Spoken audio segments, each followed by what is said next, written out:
Olá, novamente é um prazer estar aqui com vocês. A gente tem feito os estudos sistematizados do livro Conflitos Existenciais, de Divaldo Franco e Joana de Ângeles, e para a gente tem sido assim uma oportunidade maravilhosa da gente rever as nossas emoções, de verificar como estão os nossos conteúdos a respeito de tantos acontecimentos na vida, né, os transtornos que a gente tem em relação às lutas diárias e a gente não querer ter flexibilidade. Então, esse livro tem sido um grande auxílio na busca de conseguir superar, né, esses desafios que são necessários à nossa vida. A gente já fez alguns encontros e já finalizou importantes conteúdos. A gente falou sobre as fugas existenciais, as fugas psicológicas, a gente falou sobre a preguiça, falamos também sobre a raiva, o medo, e agora a gente está falando sobre o ressentimento. Esse sentimento que a gente pode dizer que é o filho da raiva, da mágoa. E então a gente vai começando a falar sobre como que é analisado dentro da psicologia esse sentimento. Então, como que ele surge, né? Então, a gente vai abordar aqui as causas psicológicas do ressentimento. Então, nesse capítulo, Joana de Ângeles, ela vai nos apresentar vários pontos de vista dentro da psicologia por importantes psicólogos, importantes nomes dentro da psicoanálise. Então, a gente começa a compreender como foi feito essa mudança de visão em relação a esses transtornos que acontecem no ser humano, né? As abordagens, as ramificações, elas vão se tornando cada vez mais profunda quando esse olhar ele já não é tanto para fora do ser, mas sim para o seu interior. E a gente pode compreender, falando de ressentimento, uma coisa bem importante aqui, Joana de Anjos enfatiza em todo o capítulo, é sobre essa busca do poder, né? Que é tão inerente ao ser humano, né? A todo momento a gente tem uma força que nos impulsiona para a gente se sobressair a tal situação, né? E isso é uma coisa até positiva, porque isso está dentro da gente, tanto no aspecto individual como coletivo. A gente busca sempre uma melhoria daquela situação, mas o que acontece?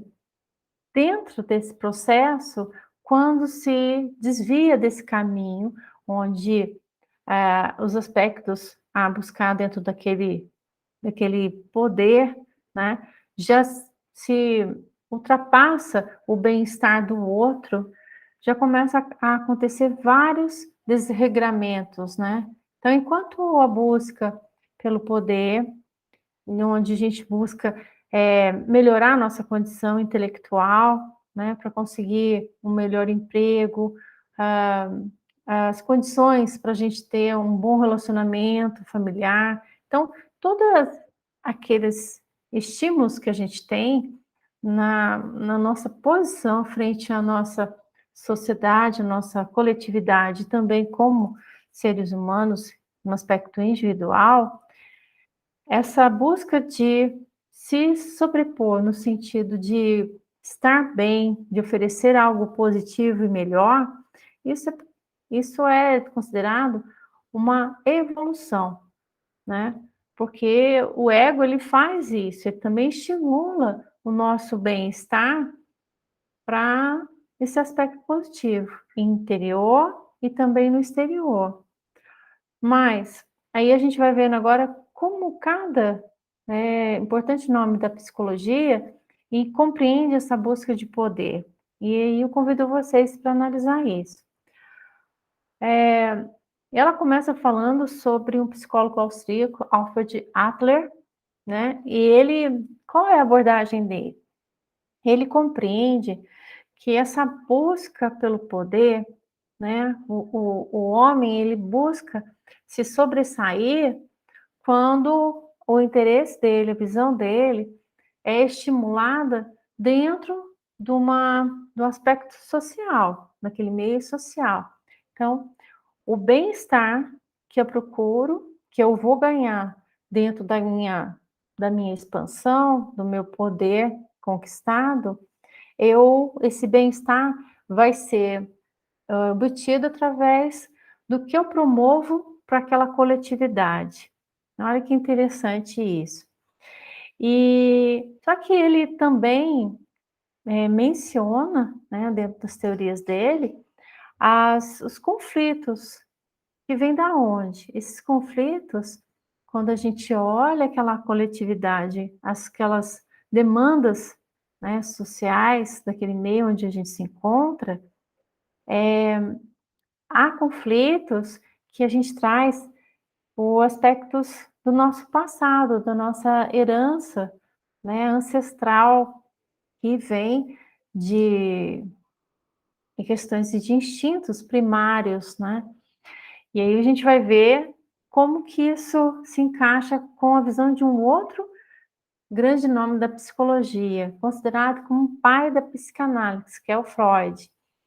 E aí Freud coloca o seguinte, né, aqueles transtornos, naqueles conflitos, ele coloca como alguns aspectos que são estimuladores, por exemplo, religião, ciência, a nossa questão moral, tudo isso são fatores de defesa para conflitos que o indivíduo apresenta internos, que estão ramificados com base na sexualidade dele, né? Então, a sexualidade, a agressão são assuntos muito bem enfatizados por Freud como raízes de comportamentos, né? Então, não se vê pela visão freudiana que, por exemplo, as buscas, né, pela bondade, a justiça, generosidade, o amor fraternal, todas esses aspectos, né, eles não são do indivíduo, não faz parte do indivíduo, mas sim de uma característica dessa personalidade. E a gente vai separar bem isso, porque quando se busca, né, ser uma pessoa boa, generosa, segundo a visão de Freud, isso é uma, uma espécie de máscara, uma forma da gente esconder o real, né, o comportamento que estimula isso, né? Segundo ele, a gente tem, né, aqueles desvios, né, dentro, principalmente devido à sexualidade, uma condição de preciso ser boa, preciso apresentar uma condição, né, aceitável dentro da sociedade, porque para trabalhar esse meu lado sombrio, né? E aí eu peço licença para dizer o que a Joana de Anjos afirma sobre isso. Olha que interessante. Ela fala o seguinte: mesmo a contribuição humana direcionada para a produção social, para o crescimento e edificação tanto do indivíduo como do seu grupo, ainda seriam recaldos da repressão de impulsos violentos e homicidas, então transformados em gestos de grandiosa solidariedade e relevante edificação de valores morais, sendo uma forma de compensação de impulsos para agredir ou destruir as demais pessoas. A Joana de Anjos fala exatamente isso. Dentro dessa visão de Freud, que esses comportamentos que são apresentados naquele meio, né, do meio social, né, dessa convivência, mais é para a gente se estabelecer dentro daquele jogo de poder, para a gente se superar em relação ao outro, porque a gente tem muitas, eh, desarmonias dentro da gente e que, quando elas não são, projetadas, direcionadas para uma, por exemplo, uma atitude benéfica para o outro, para a sociedade, algo, né, que relevante, nobre, a outra resposta que esse indivíduo dá são revelações extremamente graves dentro da sociedade, né? São os crimes né, brutais e tudo mais. Então, ele trabalha sempre com esses dois lados, mostrando para a gente, né? Quando a gente está abordando essa luta pelo poder. E aí, Joana de Anjos, ela começa a atualizar essa visão e tornar ela mais profunda, através da visão profunda da psicologia, é, colocando o seguinte: esses fatores que Freud coloca como, e Adler, como estímulos, né, dessa mudança de comportamento, como social, religião, financeiro, político até, todas essas situações que a gente vê no mundo, é, isso não tem relação com essa busca do poder. A relevância aqui, segundo a psicologia profunda, é exatamente a autorrealização, esse mergulho dentro de si mesmo, onde essa busca pelo poder é o poder de se conhecer, de se entender e de se alinhar dentro de uma proposta de vida, né? E quando isso é obtido dentro da, da força que é o amor, que é o estímulo extremamente poderoso, então há essa distinção entre individuação e individualismo. E aí, explicando um pouquinho, essa nessa distinção, né, foi muito proposta por Jung, e ele colocava o seguinte, né, que individuação é quando todas os aspectos que eu mencionei para vocês, religião, a política, a questão financeira, todos aqueles fatores, eles não interferem no indivíduo, no ser. O ser, ele consegue viver em harmonia dentro de todos aqueles aspectos e ele cresce porque ele agrega todos aqueles conteúdos nele. Então, ele se torna muito mais sustentável com todos aqueles aspectos, mais os internos que ele possui, né? Já a diferença de individualismo é o quê? Aquele ser que está sempre olhando para si. Então, ele se isola, sempre tem uma visão isolada daquele coletivo, né? Sempre está olhando para o ego, para si mesmo, mas não no sentido de agregar outras coisas, mas sim de se isolar.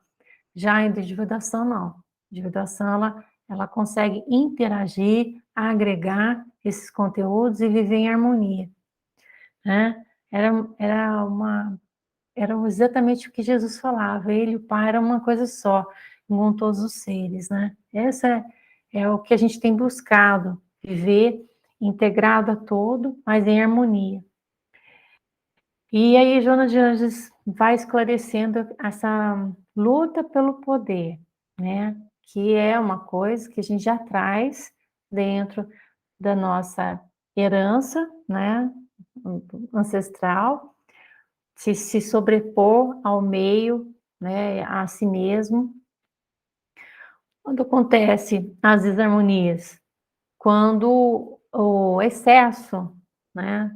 Quando o excesso de ambição, na ganância, né, de você querer sempre estar em cima do outro, né, se prevalecendo não importa os meios. E, e quando acontece isso, e aquele indivíduo ele se frustra por algum resultado que não foi o que ele esperava, com certeza o ego é ferido, né? Ele se frustra, ele se sente rejeitado e se rebela, né? E como que é essa forma desse indivíduo se rebelar dentro daquela frustração, né? Naquela busca que ele estava pelo poder? Como? Então, ele vai se rebelar com sentimentos como o ódio, o rancor e o ressentimento. Entramos agora, propriamente dito, no ressentimento. E aí a gente convido vocês a pensar um pouquinho sobre como isso é forte, né, nos dias de hoje. As pessoas, elas estão condicionando tantas coisas, né, em relação a tudo, né, e quando elas se frustram nisso, a reação é extremamente agressiva, violenta, né, e a gente encontra isso em vários segmentos. E aí a gente encontra exemplos de intolerância, de desrespeito, né, e o ressentimento é uma forma meio silenciosa da vingança. E aí Joana também traz uma outra informação bem interessante sobre isso, né. Quando o ego, né, quando a gente está mencionando o ego ferido, que ele se frustra numa situação, o indivíduo se frustra, então o ego é ferido, né, é rejeitado, e quando ele é subestimado, né, então, por exemplo, o ressentimento é ligado também à questão sexual, da frustração sexual. Quando num relacionamento a pessoa ela não tem o retorno que ela quer do outro,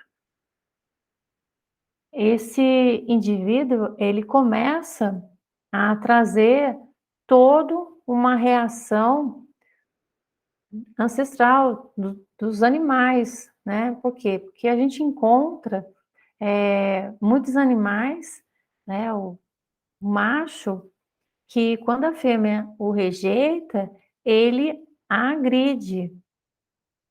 Então, essa violência, essa agressão, ela vem nos nossos traços ancestrais, e vem apresentando instintos primários, né, através da violência. E essa violência ela pode ser desencadeada de várias formas. E a gente encontra isso muito na violência doméstica, né, às vezes em situações opressoras dentro do ambiente de emprego. Então, são muitos exemplos que a gente tem quando o sexo oposto ou o outro, né, o parceiro ou a parceira, eles reagem diante de uma rejeição, que ele entende como uma rejeição, né? Então ele se avoluma nessa energia de violência. E aí a Joana de Anjos vai estar traçando vários, né, aspectos desse volume emocional que acontece no ser. Então, quando esse indivíduo, né, que está procurando se sobrepor ao outro, né, porque não é um relacionamento onde um respeita o outro de formas iguais, não, ele quer se sobrepor ao outro, subestimando, né. Quando ele tem essa situação frustrada, né, porque esse outro não quer saber disso e o rejeita, o que o que que acontece? Esse indivíduo, ele começa já a mudar todo o cenário, aquela pessoa ele já não a encontra da mesma forma, ele vê como um inimigo, um opositor, e ele já começa a traçar um plano de vingança em relação ao outro, né. Então, é e isso vai se avolumando, é onde o ressentimento vai cada vez mais se exteriorizando em atitudes, em pensamentos, sentimentos. E aí, esse, né, vamos dizer assim, esse vingador, né, ele tem já dentro dele um planejamento, às vezes até cruel, de para com o outro, né? Ele fica idealizando como que ele vai se vingar do outro que rejeitou. Então, essas criações mentais, esses planejamentos começam a se evoluir na mente dele de tal forma que ele não vê outra coisa, ele fica tão fascinado, ele fica tão direcionado naquela meta, onde ele vai procurar se vingar do outro que o rejeitou, que ele não consegue compreender a falta de lógica, de bom senso, e ele, mesmo que chegue alguém e fale: "Olha, não é bem assim", ele vai recusar, né, ele não quer nem falar. Então, essas pessoas se sentem traídas, né, rejeitadas, tudo isso é uma forma de mascarar esses sentimentos de frustração, essa condição de ter se frustrado em relação ao outro, né. E isso vai trazendo vários transtornos, como Joana de Anjos fala, transtornos tanto emocionais como, fisiológicos, né, e a gente vai ver mais à frente.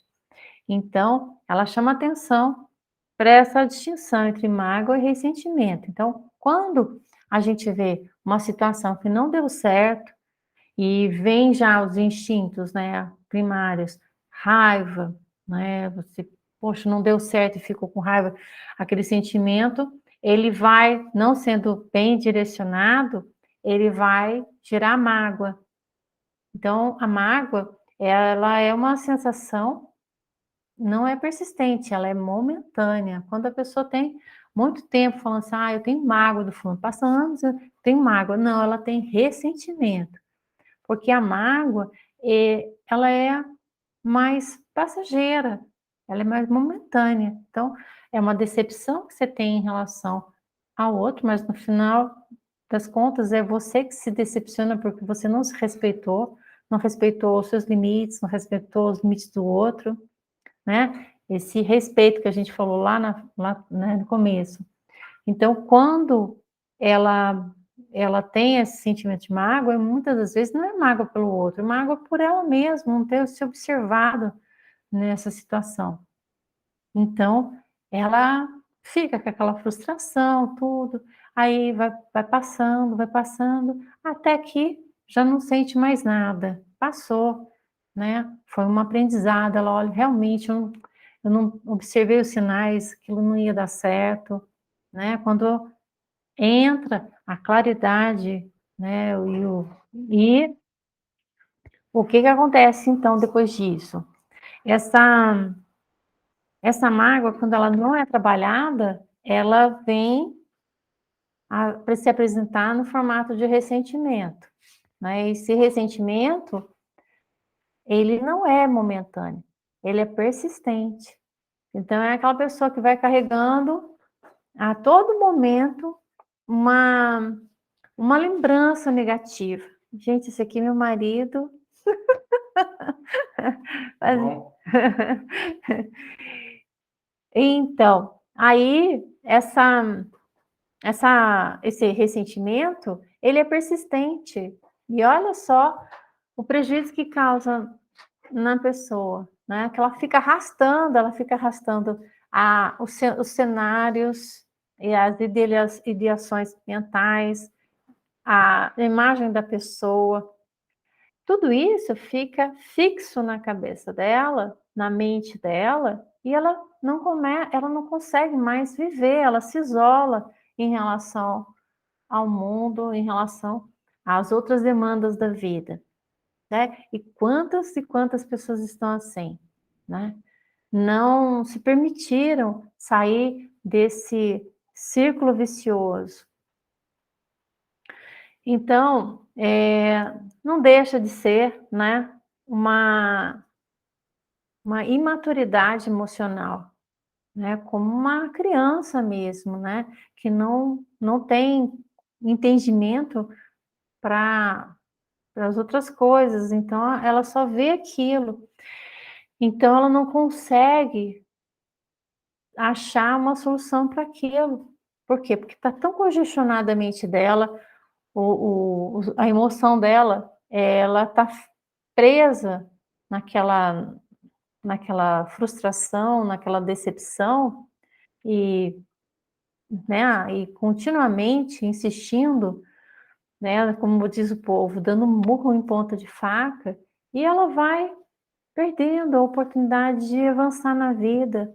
Às vezes deixa de aproveitar uma existência inteira por conta disso, né? Às vezes até a pessoa desencarna e ainda continua levando aquela conexão presa ao outro, né? Impedindo ela de poder acessar outras coisas, e às vezes esse outro também, outras condições também que não tenha entendimento e compreensão, eles ficam presos emocionalmente numa demanda, né, de trabalhar essa energia de ressentimento, né, que fica doendo toda hora, né.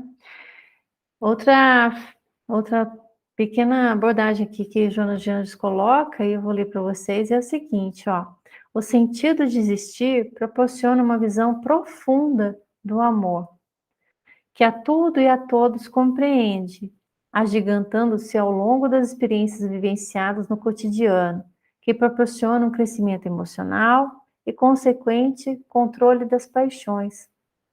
Olha que bacana que Joana de Anjos assim, nos oferece nesse momento. Ela coloca exatamente aquela visão da psicologia profunda, né, no qual o sentido da vida. Qual é o sentido da vida? Né? A gente compreender que todas essas situações, experiências, tudo tem um propósito de crescimento interior. É isso que dá sentido na vida. Quando a pessoa pergunta, né, eu estou buscando a felicidade, eu estou fazendo isso, estou fazendo aquilo, eu não encontro. Essa pessoa sempre está frustrada, ela faz um monte de coisas, cursos, ela termina um relacionamento, entra já no outro, e vai indo. A vida dela é uma constante frustração atrás da outra. Por quê? Porque ela busca uma felicidade que não condiz, não é isso. Ela tem que buscar uma razão que dê felicidade para ela na vida. Então ela tem que buscar, sentido, né, um trabalho, um benefício a alguém, alguma coisa que engrandeça o espírito dela. E quando a gente tem isso, quando a gente tem esse propósito, essa busca, é uma busca nobre, não um poder que procura se sobrepor ao outro, mas um poder que possa garantir benefícios tanto para você quanto para o outro, né? Para um bem-estar geral. Quando acontece isso, aqueles instintos primários, aquelas reações instintivas, né? De raiva, de rancor, aquelas decepções que isso vai acontecer na nossa vida, querendo ou não, vai acontecer. A gente tem mais flexibilidade, a gente consegue sair com uma solução criativa para aqueles desafios. Não deu certo aqui? Vamos dar um jeito aqui, e vai dar a volta e consegue. Terminou o relacionamento? Pô, vamos ser amigos, vamos fazer alguma coisa positiva aqui, vamos, entendeu? É assim, a gente sempre tem que estar buscando, esse estímulo, né, sendo flexível. Essa esse sentido da vida, né, que essa psicologia nos oferece, ela chama a gente sempre para esse mergulho dentro da gente, né? E Por isso que a gente encontra tanta gente frustrada, tanta gente, às vezes, em uma situação de vazio existencial, né, ela não tem sentido na vida dela, ela pode estar envolta com um monte de pessoas, ela pode estar no melhor emprego, ter uma condição financeira excelente, mas ela se sente, fracassada diante da vida, desestimulada. E tem muitas e muitas pessoas que se encontram nesse estágio e que realmente querem desistir da vida, né, não acham que aqui não é mais o mundo e pensam, né, às vezes até de não querer mais mesmo. O que eu chamo você a atenção, essa é uma busca onde a gente não pode ir fora da gente, a gente tem que ir por dentro, buscando esses tesouros que existem em cada canto nosso. Não é fácil? Não, porque a gente vai encontrar muita coisa que precisa ser rapidamente, urgentemente reciclada, lapidada, né. Quantos e quantos instintos a gente ainda tem, primários, latentes, fortes, se alguém pisa no nosso pé, a primeira reação é dar outro pisão no pé dela, né. E isso às vezes é tão forte que é um mecanismo muito rápido, é acionado e a gente já está lá. As pessoas às vezes estão falando alguma coisa, a gente já está se armando, se defendendo, se preparando para falar alguma coisa para aquela pessoa que que a gente se sobrepõe a ela, que a gente pareça mais inteligente que ela, né. Isso é um gatilho que é acionado rapidamente, é um mecanismo inconsciente nosso. E, então, o que a gente chama atenção nessa primeira parte desse capítulo, que fala sobre ressentimento, né, o quinto capítulo, que esses eventos de frustração, de sofrimento, faz parte do nosso aprendizado, faz parte. O que a gente precisa refletir são as nossas reações diante a isso, né. Como a gente reage diante ao que o outro está nos oferecendo, né, que não é dentro do que a gente, eh, estipulou, estimou que seria, né. Qual é a nossa reação diante disso? Então, eh, eu chamo aqui atenção, né, sempre procurar se colocar no lugar do outro, né, procurar ter um ideal, né, benéfico, não só para você, mas também para aquele ambiente, para aquela coletividade. É é uma forma da gente superar aquelas frustrações que vão se dissipando, né.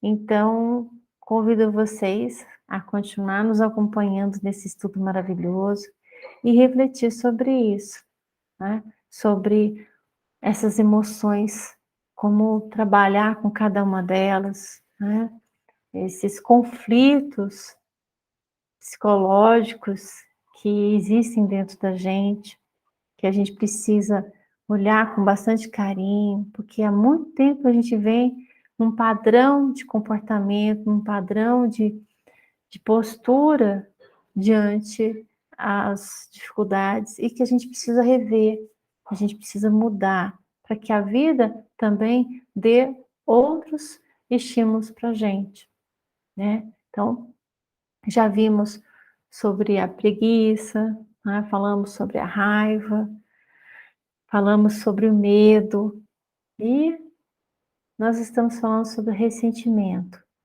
Vale a pena a gente refletir e ver se dentro do nosso coração tem algum ressentimento, se na nossa mente a gente ainda mantém fixo a imagem de algo que nos desagradou, né. Vale a pena refletir sobre isso. E eu convido vocês a adquirirem esse livro, que é maravilhoso, Conflitos Existenciais, de Valdo Franco e Joana de Anjos, é um livro que tem que ter na nossa cabeceira, na nossa cama, que sempre dá uma olhadinha. E para quem desejar, o link está abaixo, é só acessar. Peço a vocês que compartilhem esse vídeo e também conheçam nossos trabalhos na Apometria Amor e Luz, integre nossos grupos e faça parte dessa família maravilhosa. Um beijo no coração e gratidão mais uma vez por tudo. Namastê.